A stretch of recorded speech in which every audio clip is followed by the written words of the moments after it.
Shalom, family. It's your brother Ashford called back again with the fire of God. First and foremost, we're going to give all praises, honor, and glory to Yahweh. And we do that in the name of his son, who the world calls Jesus Christ. And I'm coming to you with another quick one. Today, we're going to talk about Gentiles. Yes, Gentiles.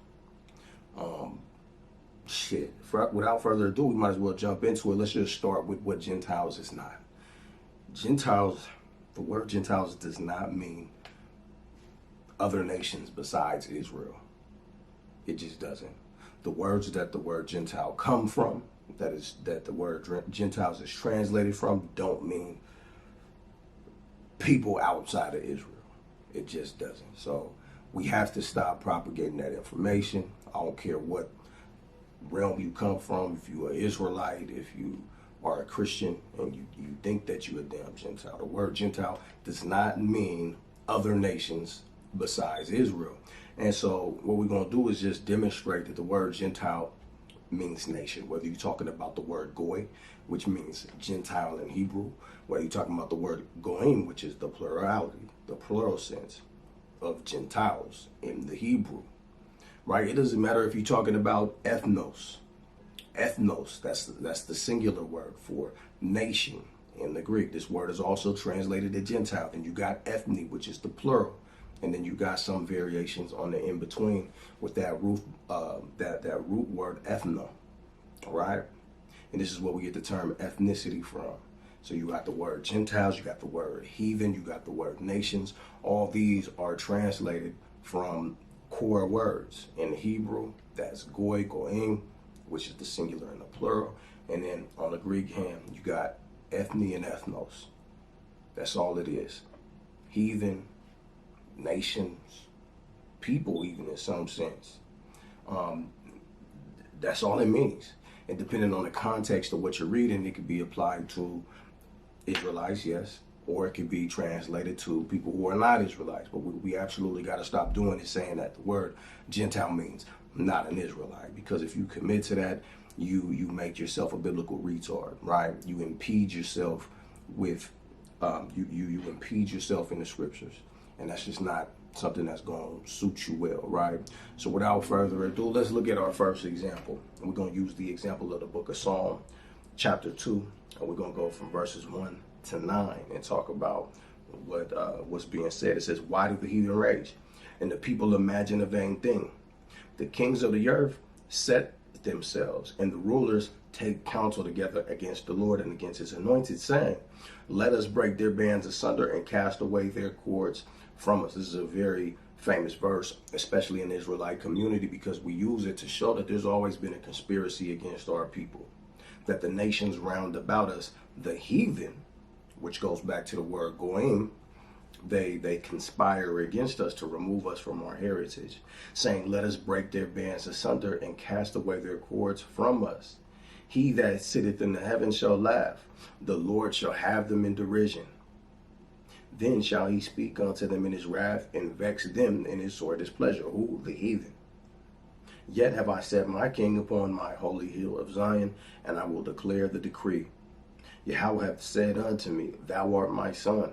This day have I begotten thee.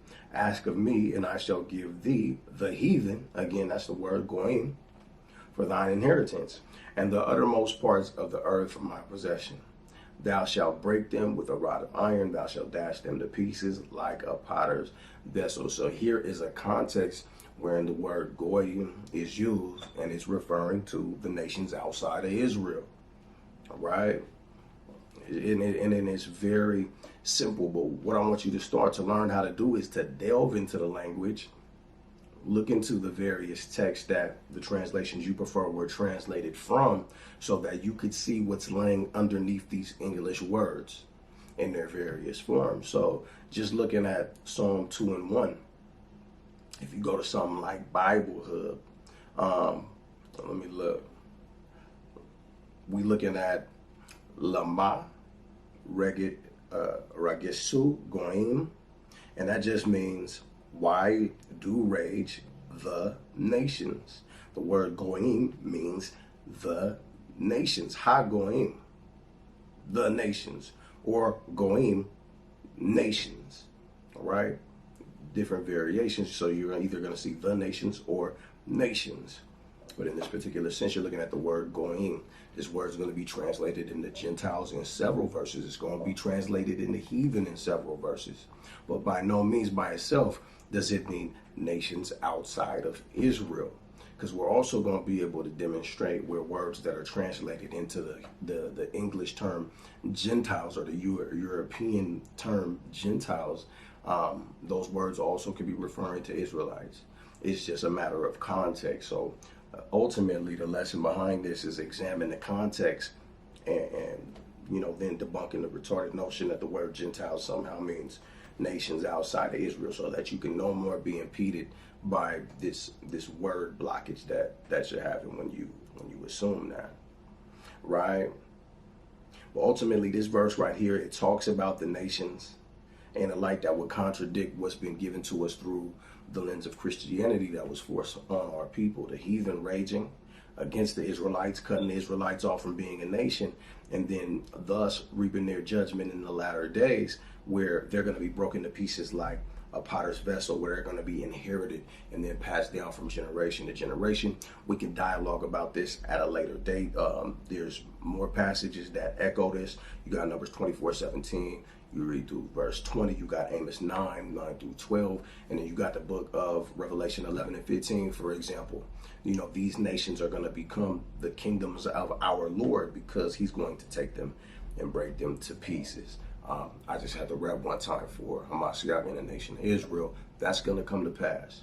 And speaking of dialogue, you got questions, you got concerns, you can contact us, fireofgodclassroom@gmail.com. You want to join the ministry, you want to study with us, we can make that happen. Again, fireofgodclassroom@gmail.com. Moving on, though, let's look at, matter of fact, we're not going to move on. I'm going to show you, we looked at the Hebrew version, right, of that same, of the quote of John 2:1, and we're going to look at the Greek version of that same quote. So let me pull that up real quick. 1 second. We're going to go to Acts. We're going to go to 4. And we're going to go to verse 25.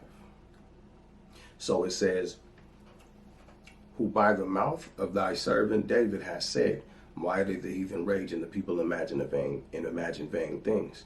The kings of the earth stood up, and the rulers were gathered together against the Lord and against his Christ. So when we want to look at is verse 25 in the Greek this time, where it said, why did the heathen rage? Or why were the nations angry? Right, however you want to look at it. So we got, and please forgive me if I'm butchering these Greek words. All I'm demonstrating is that there's a way to look at these scripts and see how they're read, and then you can get a sense of what these words mean in context, right? The grammatical value of them. So you got T or Ty Afrasan, or Ephragon, Ethne, T Ephragon, Ethne, and this is the plural word for Gentiles. It's ethnos in the singular. It's an ethne in this sense, where it's basically translating to why did rage the Gentiles. Then you got it saying, and peoples did devise vain things, kai loi, and that's talking about and people. So you got Gentiles and peoples. There you have two different Greek words in root, but then that word Gentiles that you usually see in either ethnos or ethne. So you have a way to look and see if plural nations, many nations are being talked about, or if you're looking at one nation. That's also very important to understand. We're just going to repeat it. Repetition is key. You got ethne. This is where you get your plural. You got ethnos. This is where you get your singular. Are you talking about a nation, or are you talking about nations? And then now we can move on to the other examples. We got John chapter 11, and we're going to go to verse 48, and we're going to read through 51 ultimately, but I'm going to isolate verse 48 first.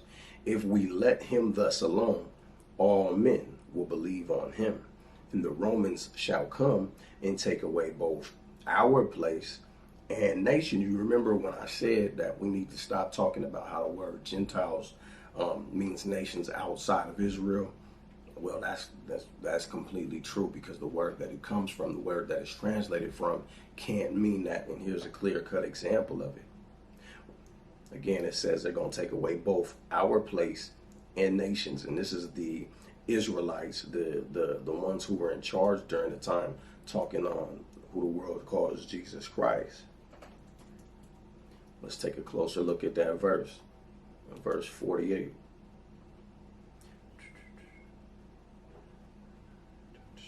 So, let's see. It's kaiton topan kai to ethnos. Basically meaning both this place and the nation. The Romans will take away this place and the nation is what that translates to. So in John 11 and 48, the word nation is there, and it comes from the word ethnos. That's a singular, but it's referring to an Israelite nation. If the word ethnos or the word Gentile means nations outside of Israel, it don't fit here. All right, we just dispelling the BS. All right, slowly but surely. That's the only goal here. Let me see.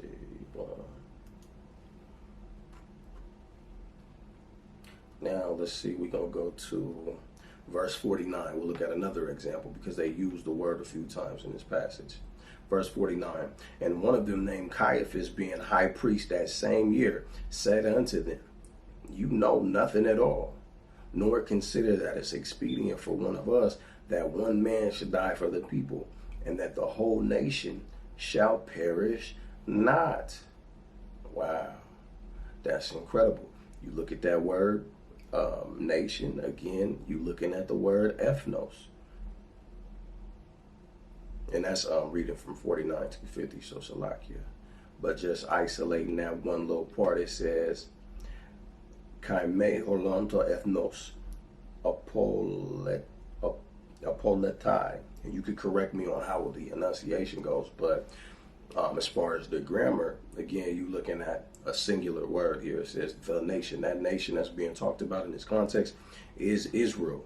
Moving on, we're going to go to verse 51.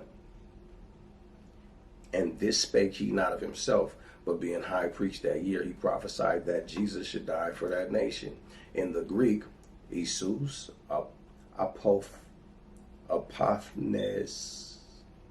gang hypherto ethnos. Another pronunciation of the word ethnos, another structure coming from the root word ethno, again meaning plural, or again meaning singular, nation. Very simple.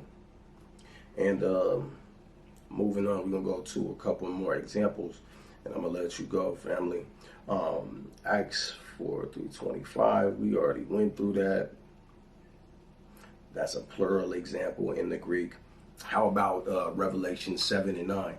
Christians and people who don't really look into the linguistics at all, they'll go here and say, see, this is where a whole bunch of different nations will come and be gathered with the Israelites that are represented by these 12 gates, where 12,000 of each tribe are going to be entering into these 12 gates. Newsflash, and quick lesson in Greek, and obviously entry-level Greek. I'm by any means no expert. Revelation 7 and 9. After this I beheld, and lo, a great multitude, which no man could number, of all nations and kindreds and peoples and tongues, stood before the throne and before the Lamb, clothed with white robes and palms in their hands. People of all nations, right? Let's look at the Greek. Revelation 7 and 9.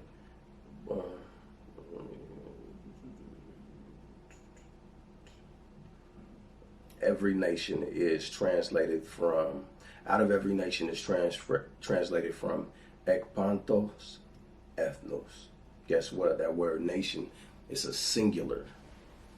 It's a singular, a genitive singular at that. So it's very specific as to what nations are being talked about there, or what nation is being talked about there. Out of Jacob would be many nations. Ezekiel 37 tells us that the northern tribes and the southern tribes would no more be two nations, but be one nation. So what we got to understand is that we can understand a lot more of the scriptures, not just what the words say, right? But what the meaning is. We can understand a lot more of that when we stop just resting on our own understanding and we dare to dabble into these languages. The tools are all here. I just looked at Bible Hub real quick. I could look at my interlinear. There's a whole lot of sources that you could go into to help you navigate these deep waters that are these scriptures, right? There's no need to be hung up on a doctrine that's not backed by the very scriptures that it's supposed to be derived from. That's when you blaspheme, and that's when you bullshit, and that's when you faking funk, and that's when you leading other people astray. You know, so with that, thank you for watching. We giving all praises, honor, and glory to the Most High God Yahweh, by Hashem Mashiach Yahweh Shai. Yet again, if you got questions, you got concerns, you want to join the ministry, hit us up. Fire of God Classroom at gmail.com.